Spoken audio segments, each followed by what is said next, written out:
Hi, everyone, and welcome in. I'm with the new head coach of the Boston Celtics, Ime Udoka. Ime, congratulations. Welcome to Boston. This is your first ever head coaching position. What made you feel that it was the best fit for you here with the Celtics? Well, the conversations I had with Brad initially, they went very well. I felt like we were in alignment on the way we talked about basketball. And then when I met with the ownership group, Wick and Steve, it was just more symmetry there. And so, you always look at the relationships within the organization, but then obviously the roster. And then for a first time head coach, let alone any head coach, they would jump at this opportunity to work with our guys. And so it was an ideal fit for me, a team that's has high expectations. That's where I've come from, played in the playoffs all 9 years of my coaching career. So look to continue that. You were assistant coach with the San Antonio Spurs, the Philadelphia 76ers, and most recently the Brooklyn Nets. How do you think that that'll help prepare you for this new role? I think all the different experiences will help, enhance me and shape me into who I am as a coach. Obviously, the foundation that I learned in San Antonio, working under Coach Pop for those years is going to carry me through my career, and I'll always have those. But the 2 years outside of San Antonio were almost as invaluable. And so working with different players, different philosophies, and kind of being in the East Coast market and seeing how it is, Philadelphia and Brooklyn, it's all been beneficial. And like I said, as much as I learned in those 7 years, those 2 years were just as crucial for me. You mentioned that foundation in San Antonio. I know Pop's been really a mentor for you, and he said that you have a great ability to be able to relate to players. What would you say maybe was the greatest lesson that you took during your time from Pop? The relationship piece, it's pretty much that simple. I mean, there's X's and O's, there's disciplinary, and there's accountability and all those things, but it's really relationship based. And, I watched it obviously playing with Tim, Tony, Manu, those guys as a player, and then moving over to be a coach, I saw the relationship Pop had with those guys. And that's, 15 or so years built up. And so I had to take that into my own relationships with newer guys, whether it be LaMarcus or Kawhi or Ben and Joel in Philadelphia. And you got to have your own genuine touch to that. But I learned it's really all about the relationships. Once you get their trust and show them that you love them, they'll run through a wall for you. And likewise, you want to do the same for your players. For those that aren't familiar with you or that don't know you very well, how would you describe your overall coaching philosophy and just your coaching style?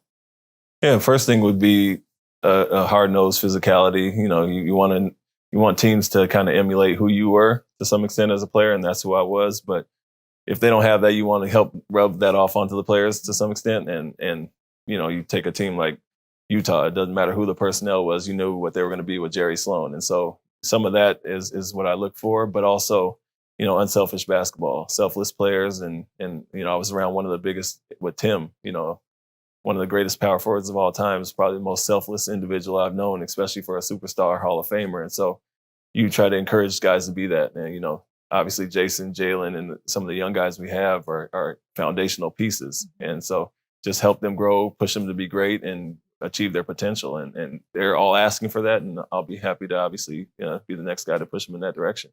As you do help them grow, just for you being a former player, how do you see that just benefiting you and your ability to connect with the players and really have them listen to you? Yeah, I think there's only benefit to that. Not saying that someone that didn't play can't be a great coach, but I've been in their shoes, and my journey was a little different. Role player, maybe as 8th to 10th man, but I've been in their shoes and gone through some of the same things they have, and so you can relate on that level. But at the same time, I understand they are superstars at a certain level, and so there are things I haven't been through as well. But just the day-to-day NBA life and some of the things we can talk about, it's not just about basketball. You have to check on them off the court and make sure everything's going on with their family as well. And I've formed those relationships with those guys over the last few years, and I think that'll be great for us going forward. Just hit the ground running. I don't have to really spend time building those. They're already there, and it's just more so establishing what's next with us. Right. With those relationships, I mean, you worked with them during the FIBA World Cup, Jaylen Brown, Jason Tatum, Marcus Smart. What was that experience like for you and kind of the bond that you've already created now heading into this season? Yeah. It was great. And like I said, we bonded and from day one, it was something coincidental that, it just happened to be these 3 Celtic guys. And, I was good with all the players, but I really liked something about each of those guys. And Jalen's temperament from day one. I told him the other day he was one of my favorite players 3-4 years ago, and I could see the potential and growth where he was at.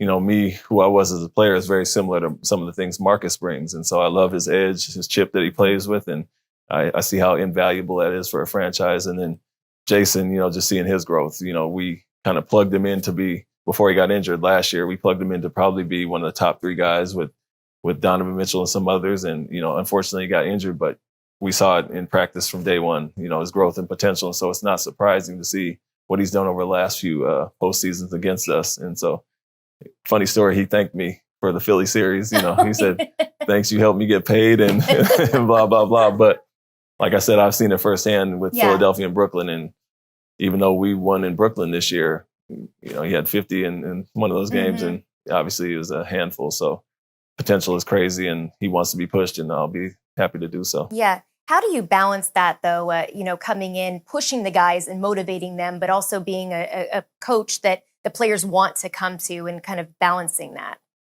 Yeah, it's some of the conversations we had from day one is we need this. We need to go in this direction, and we feel you've done that authentically already with us, so continue to be who you are.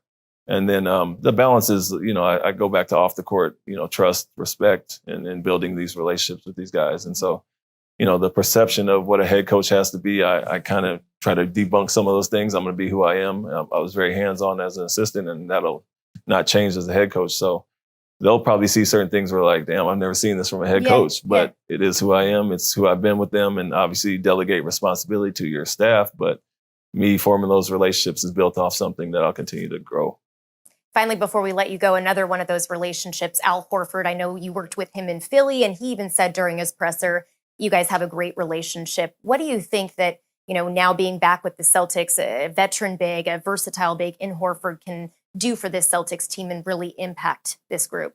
Yeah, well, the leadership piece is what stands out from day one. He was a vocal voice in Philadelphia and just getting there, as I did. So you could see the leadership piece there, the veteran experience and playoff series he's gone through in Atlanta and Boston, but also the versatility he brings. He brings a different dynamic than, say, a Robert Williams or even Tristan or whoever it may be, a big that can shoot the ball and pass the ball, initiate some offense. So there's a lot of great things he does, not just the leadership, it's on the court as well. And although we had an up and down year in Philly, we all did that year. You saw him last year with Oklahoma City kind of get back to who he was. And, I know him well enough and worked with him specifically in the bubble where I can push him to that and help him be who he is. And we've talked about it already, and we're both looking forward to being back together. Well, Ime, congratulations. Thank you so much for your time. We really appreciate it. And welcome to this great city, this great organization. We're really excited to have you and get started. Thank you. Looking forward to it.